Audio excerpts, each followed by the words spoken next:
Question intéressante, elle est délicate à répondre parce que pour pouvoir se faire une idée sur la qualité d'un produit, il faut avoir des connaissances.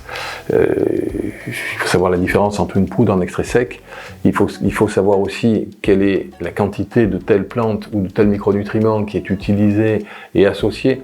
En fait, un complément alimentaire, c'est l'association en général de micronutriments, vitamines, oligo-éléments, acides aminés, etc.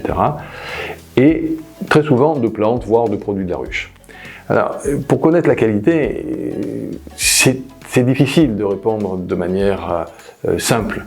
Si on ne connaît pas l'efficacité, l'intérêt de chacun des éléments de la composition, si on ne connaît pas, et parfois ça n'est pas marqué sur la boîte, l'origine de la plante qui va être utilisée, et puis il faut absolument aussi connaître la posologie, c'est-à-dire que il m'est arrivé de voir des formulations en micronutrition dans lesquelles la quantité d'oligo-éléments était insuffisante, ou il m'est arrivé il y a quelques années de voir un produit censé prévenir les infections urinaires à répétition dans lequel il y avait 25 mg de canneberge, ce qui est totalement insignifiant, ou de bruyère. Donc on ne peut pas dire en 5 minutes, voilà ce qu'il faut regarder sur une boîte pour savoir si c'est une bonne qualité.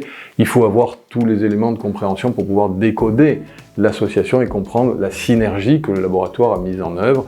Et il y a souvent de très bonnes réflexions et de très bons produits, mais pour les comprendre, il faut connaître la micronutrition, connaître la phytothérapie, souvent l'apithérapie, parce que les produits de la ruche sont souvent associés à des éléments de compléments alimentaires.